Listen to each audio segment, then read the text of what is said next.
प्रभु यीशु मसीह की मधुर एवं प्रिय नाम में आप सबों को जय मसीह की। आज के मनन के लिए जो मैंने पाठ लिया है वो है एक मसीह महिला का अपने घर के प्रति, अपने समाज के प्रति और अपने चर्च के प्रति क्या उत्तरदायित्व है। हम महिलाएं अपने घरों में बहुत सारे रोल अदा करते हैं, जैसे कि वो पत्नी होती है, माँ होती है, भाभी होती है, बहन होती है, देवरानी होती, जेठानी होती है और अन्य प्रकार के रोल हम लोग अपने घरों में अदा करते हैं। और हमारी पूरी कोशिश रहती है कि हम सभी रोलों को बहुत प्यार से निभा सकें और प्यार से रह सकें। नीति वचन 31 में एक बुद्धिमान महिला के 6 विशेषताओं के बारे में लिखा हुआ है। पहला है, पत्नी के रूप में उसका चरित्र है।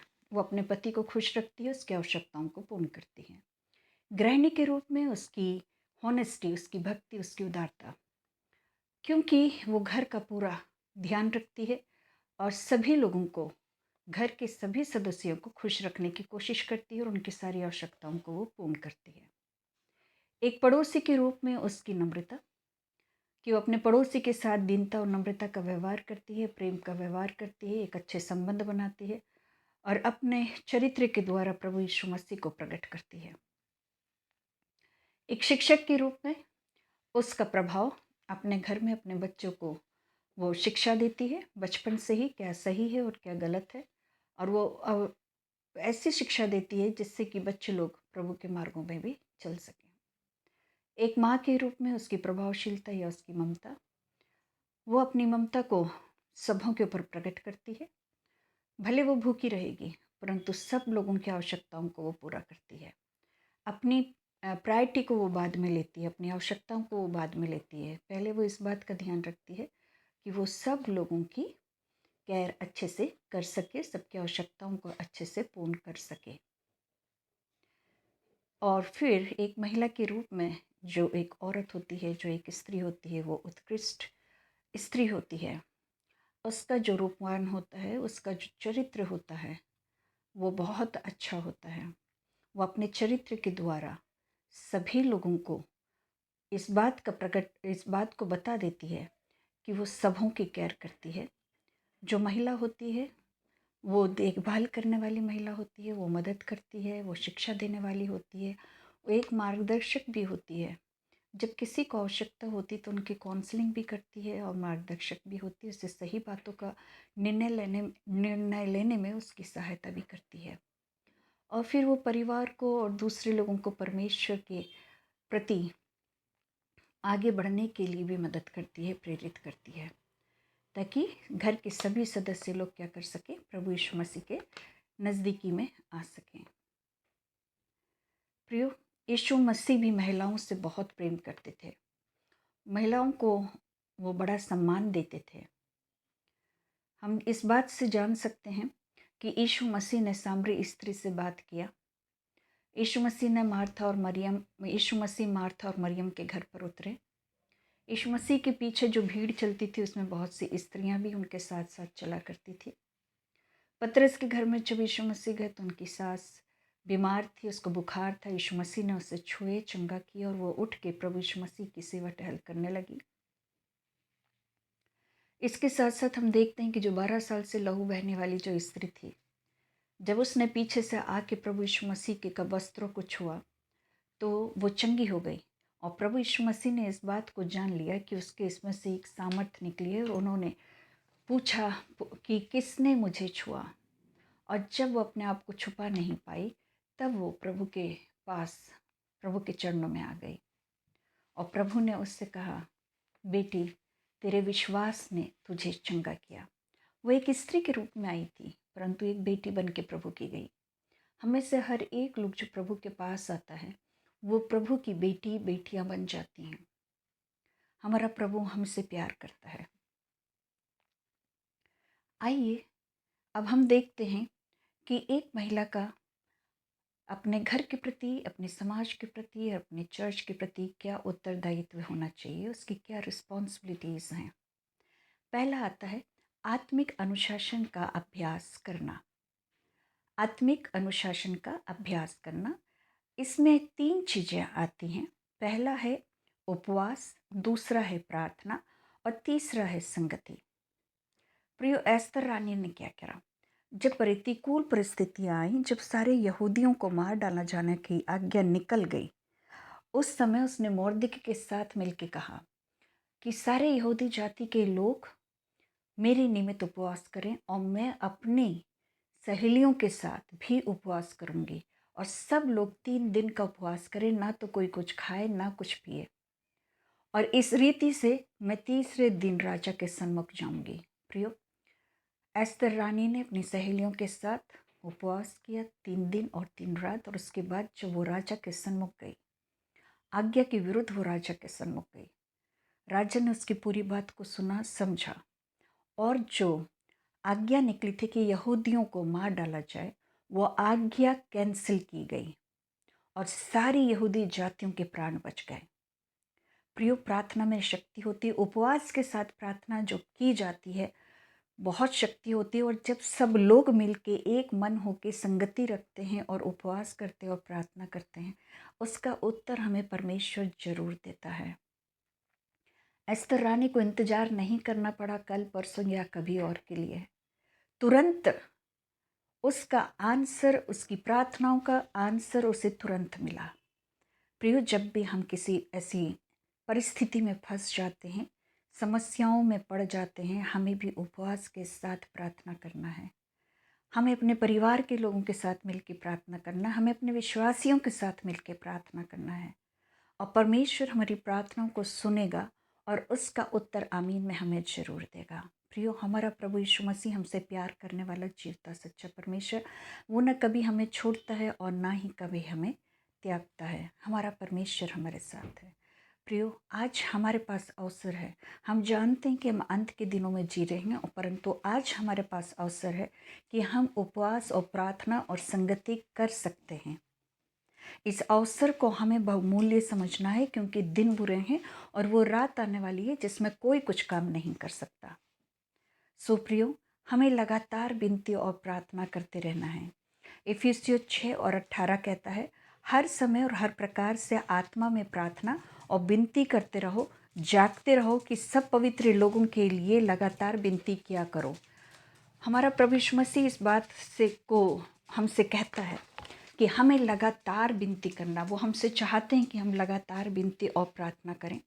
हम जागते रहें, हम सुबह शाम दोपहर रात हर समय प्रभु के साथ संगति रखें और प्रार्थना करें और विनती करें, ताकि हर एक लोग, हर विश्वासी प्रभु की संगति में आगे बढ़ता चला जाए। प्रिय, सो ये पहली बात थी कि हमें आत्मिक अनुशासन का अभ्यास करते रहना है। उसमें हमें प्रार्थना करना है, उपवास करना है और संगति बनाना है। दूसरी चीज़ जो है वो है, दूसरी बात है जो वो है स्व इच्छा से प्रभु की सेवा करना। प्रियो, प्रभु के कार्यों को हमें करना है अपनी शक्ति से, अपनी आर्थिक कमाई के द्वारा, अपनी संपत्ति के द्वारा। बहुत सी स्त्रियां थीं, जैसे कि मरियम मगदलीनी, जिसमें से 7 दुष्ट आत्माएं निकाली गई थी, और भी स्त्रियां थीं जिनमें से दुष्ट आत्माएं निकाली गई थी, जो बीमारियों से चंगाई की गई थी। और दूसरी भी स्त्रियां थीं, जैसे कि योअन्ना और सुसन्ना। ऐसी बहुत सी स्त्रियां थीं जो कि प्रभु के पीछे पीछे चलती थीं और अपनी संपत्ति के द्वारा प्रभु की सेवा करती थीं। प्रियो, हमें भी अपनी संपत्ति के द्वारा, अपनी भेंटों के द्वारा प्रभु की सेवा करना है, प्रभु के कार्यों को करना है। हम ये ना सोचें कि हमारी इस छोटी सी भेंट से क्या होगा। नहीं, हमारी छोटी छोटी भेंटें मिल के बड़ा कामों को करती है। इसलिए हमसे जितना बन सकता है हम उतनी अपनी स्व इच्छा से अपनी भेंटें प्रभु को चढ़ाएं, अपने चर्च में, अपनी कलीसिया में दें। और जब हमारी कलीसिया सुसमाचार प्रचार का कार्यों को करती है तो वह आशीषित होती है और उसके द्वारा हमें भी आशीषें मिलती है। प्रियो, हम में से हर एक लोगों को अलग अलग वरदान दिए गए हैं, और जो अलग अलग वरदान हमें मिले हैं, हमें उन वरदानों के अनुसार अपने कार्यों को करना है। पहला पत्रस 4:10 कहता है, जिसको जो वरदान मिला है वो उसे परमेश्वर के नाना प्रकार के अनुग्रह के भले भंडारियों की नहीं, एक दूसरे की सेवा में लगाएं। प्रियो, जो भी हमारी बुलाहट है, जो भी हम कार्यों को कर सकते हैं, उन कार्यों को हमें एक भले भंडारी की नई उपयोग में लाना है और एक दूसरे की सेवा को हमें करना है। ये हमारा परमेश्वर का वचन हमसे कहता है। तीसरी बात है अतिथि सत्कार करना। लूका 10 और 38 में हम पढ़ते हैं कि यीशु मसीह एक गांव में से होके जा रहे थे और उस गांव में मार्था नामक एक स्त्री का घर था जिसके घर पे यीशु मसीह उतरे। प्रियो, प्रभु यीशु मसीह उसके घर पर उतरने उसने नींव तो नहीं दी थी, परंतु प्रभु यीशु मसीह स्वयं उसके घर पे उतरे। हमें भी प्रभु यीशु मसीह को अपने जीवन में प्रथम स्थान देना है ताकि प्रभु हमारे जीवनों में आए। हमें यीशु मसीह को अपने जीवन में आमंत्रित करना है ताकि प्रभु हमारे जीवनों में आए, हमारे घरों में उतरे और हम हमारे सभी लोगों को, हमारी कलीसिया को, हमारे घर के सभी लोगों को आशीषित और अनुग्रहित करें। परमेश्वर का वचन कहता है कि इब्रानियों 13 और 2 में कहता है, पौनाई करना ना भूलना, क्योंकि इसके द्वारा कितनों ने अनजाने में स्वर्गदूतों की पौनाई करी है। पहला पत्रस 4:9 कहता है, बिना कुड़कुड़ाए एक दूसरे की पौनाई करो। प्रियो, हमारे घर में जो भी आता है हमें उसकी पौनाई करना है। परमेश्वर के बेटे और बेटियां, दास और दासियां, विश्वासी भाई बहन जो भी हमारे घर में आता है हमें उन्हें बड़े आदर के साथ स्वीकारना है और उन्हें आदर और सम्मान देना है और उनका पूरा पूरा अतिथि सत्कार करना है। उनको पानी पिलाना है, चाय पिलाना है, खाना खिलाना है और जो कुछ भी उनकी आवश्यकताएं हैं उसके अनुसार उनकी आवश्यकताओं को पूर्ण करना है। ये हमारा परमेश्वर यहोवा हमसे चाहता है। प्रियो, हम अपने जीवन में प्रभु का प्रथम स्थान दे। प्रभु हमसे प्यार करेंगे, हमारे घरों में आएंगे और हमारे कलीसिया में आएंगे, हमारे घरों में प्रत्येक लोगों को आशीषित अनुग्रहित करेंगे। हमारी कलीसिया के हर एक लोगों को परमेश्वर पिता आशीषित और अनुग्रहित करेंगे। वो हमारी रास्ता देखते हैं कि हम कब प्रभु के पास आएँ और प्रभु हमारे पास चला आता है। हम उसको इनवाइट करें अपने जीवनों में ताकि प्रभु हमारे जब घर में आए तो हम प्रभु को बड़े आदर के साथ अपने जीवनों में स्वीकार करने वाले बन सकें। चौथी बात है वचन का अध्ययन करना, बाइबल पढ़ना, दुआ करना। प्रियो, जब यीशु मसीह के घर में जब यीशु मसीह मार्था के घर में आई तो उसकी बहन भी थी मरियम, और मार्था काम करते करते थक गई और मरियम क्या कर रही थी, वो यीशु मसीह के चरणों में बैठ के परमेश्वर के वचन को सुन रही थी। और जब यीशु मसीह से मार्था ने कहा कि मैं अकेली काम करते करते थक गई हूँ, परेशान हो रही हूँ, प्रभु यीशु मसीह ने क्या कहा मरियम के लिए कि उसने उस एक उत्तम भाग को चुन लिया है जो उससे कभी ना छीना जाएगा। प्रियो, हमें भी प्रभु के चरणों में बैठना है, बाइबल पढ़ना है, दुआ करना है, क्योंकि जो उत्तम भाग, जो आशीष परमेश्वर हमें देता है वो हमसे कोई नहीं छीन सकता। कोई नहीं छीन सकता जब तक कि हम परमेश्वर की नज़दीकी में बने हैं। हमें परमेश्वर के साथ अपने संगति को बना के रखना, अपने संबंध को सुधारना है ताकि हमारा जो मुकुट है, जो परमेश्वर ने हमें दी है, जो आशीष परमेश्वर ने हमें दी है, उससे कोई भी ना छीनने पाए और हम सुरक्षित प्रभु की बाहों में रहने पाएँ और प्रभु से हर एक समय, हर पल हम प्रभु से अपने जीवनों के लिए आशीषों को प्राप्त करते चले जाएं। प्रियो, हमें प्रार्थना करने का, वचन पढ़ने का एक निश्चित समय भी बनाना चाहिए। सुबह के समय, शाम को, दोपहर को, रात को, जब भी हमसे बनता है हम प्रार्थना का समय बनाएं अपने जीवनों में और उस पर्टिकुलर टाइम पे हम अपने प्रभु के पास चरणों में आ जाएं, क्योंकि प्रभु यीशु मसीह आदम और हवा से भी मिलने के लिए एक पर्टिकुलर टाइम पे सांझ के समय आते थे। सो प्रियो, हमें भी प्रभु यीशु मसीह के पास अपने पर्टिकुलर टाइम जो हम ठहराते हैं उस समय हमें प्रभु के पास आना है, क्योंकि प्रभु यीशु मसीह स्वयं हमारे मध्य में आ जाते हैं और वो इस बात की रास्ता देखते हैं कि मेरी बेटी और मेरा बेटा कब मुझसे बातचीत करेगा और मैं कब अपनी आशीषें उसे दूंगा और कब मैं उसको अपने उसकी बुलाहट के बारे में बताऊंगा कि आगे उसे और क्या कार्यों को करना है।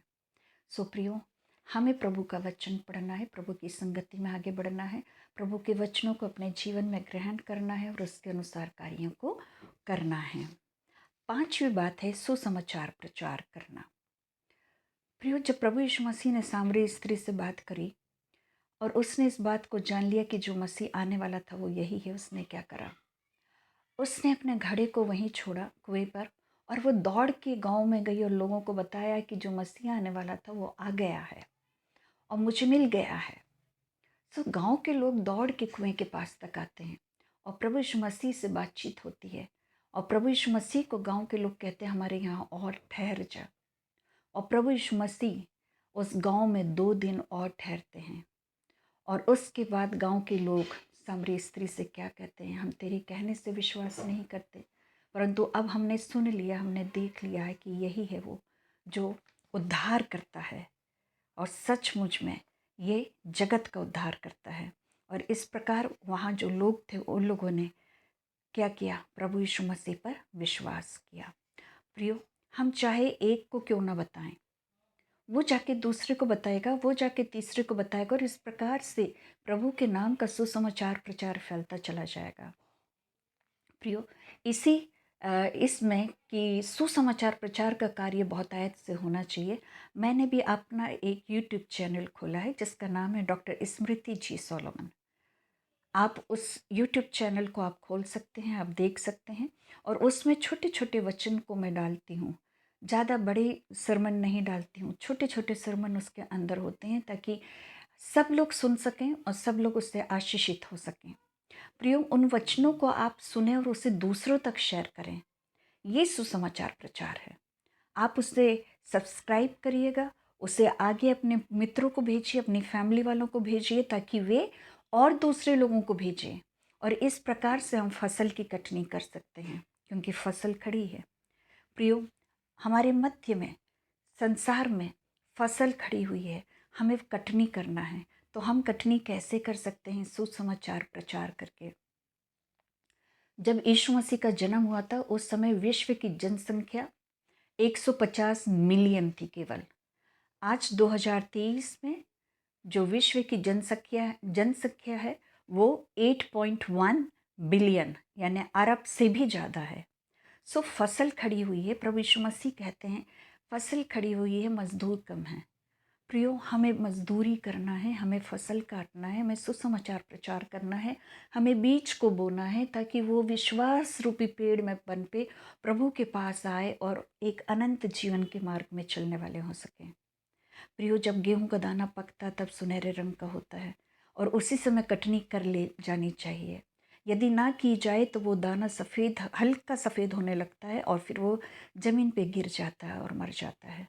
प्रियो, इसी रीति से आज ऐसे बहुत से लोग हैं जो नरक की आग में जा रहे हैं, नरक के मार्ग में जा रहे हैं।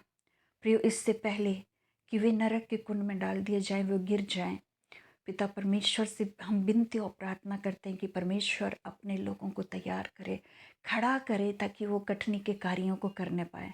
इन सुनहरी फसलों को वो काट के प्रभु की नज़दीकी में लेके आने वाले हो सकें। प्रियो, हमें कार्यों को करना है, हमें कार्यों को करना है। यूहन्ना 4:36 कहता है, फसल काटने वाला मजदूरी पाता है और अनंत जीवन के लिए फल बटोरता है, ताकि बोने वाला और काटने वाला दोनों आनंद करें। चाहे हम थोड़ा सा प्रचार करें, चाहे हम किसी एक को प्रभु के बारे में बताएं, पर बताएं जरूर, ताकि हम फसल बटोर सकें, हम कटनी कर सकें, और अंत में बोने वाला और काटने वाला दोनों क्या करता है? आनंद मनाता है। हमारे लिए ज़रूरी है कि हर एक व्यक्ति, हर एक महिला, जैसे सामरी स्त्री ने लोगों को प्रभु का प्रचार करा, बताया, वैसे ही हमें भी प्रभु यीशु मसीह का प्रचार करना है, प्रभु के बारे में लोगों को बताना है। प्रियो, हमारा कर्तव्य बनता है कि हम महिलाएं अपने घर में इन बातों को करें जिससे कि प्रभु को महिमा मिलने पाए और प्रभु में पूरा परिवार और प्रभु में पूरी कलीसिया आगे बढ़ने पाए।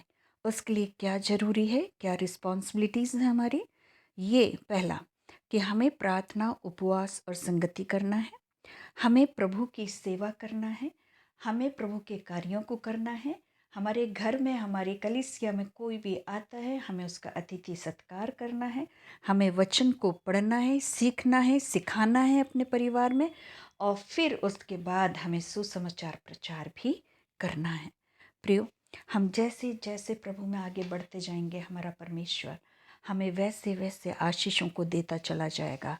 प्रभु यीशु मसीह ने कहा, जाओ और सब जाति के लोगों को सुसमाचार प्रचार करो और उन्हें पिता, पुत्र और पवित्र आत्मा के नाम से बपतिस्मा दो, उन्हें चेला बनाओ और जो आज्ञाएं मैंने तुम्हें दी है वो उन्हें मानना सिखाओ। प्रियो, इन अंत के दिनों में प्रभु यीशु मसीह हमें बीज बोने के लिए, फसल काटने के लिए बुला रहे हैं। क्या हम तैयार हैं? हमारे सामने 2 प्रश्न हैं, हम क्या बो रहे हैं और हम क्या काट रहे हैं। प्रियो, हमें फसल को भी काटना है और उसके साथ-साथ प्रभु की संगति में अपने परिवार के लिए, अपने समाज के लिए, अपनी कलीसिया के लिए कार्यों को भी करना है। परमेश्वर इन वचनों के द्वारा हम सबों को आशीष देवे। आइए हम प्रार्थना करें। पवित्र पवित्र पवित्र सेनाओं के परमेश्वर यहोवा, हम आपसे विनती, प्रार्थना और निवेदन करते हैं प्रभु, हमें एक प्रार्थना करने वाला मन दे, हमें ऐसी संगति दे प्रभु, उपवास के साथ हम विनती, प्रार्थना और निवेदन कर सके, आपके कार्यों को करने पाएँ पिता परमेश्वर, आपके वचनों को पढ़ें, सीखें और दूसरों तक प्रभु जी आपके नाम का सुसमाचार प्रचार हम करने पाएँ प्रभु, ताकि तेरे नाम को महिमा मिलने पाए और हम तेरे नाम से लोगों को जीतने वाले बन सकें। इस प्रार्थना को हम मांगते हैं हमारे उद्धारकर्ता प्रभु यीशु मसीह के पवित्र और मीठे नाम में। सुनिए, ग्रहण करिए और आशीष दीजिए। आमीन आमीन आमीन। Shalom shalom shalom.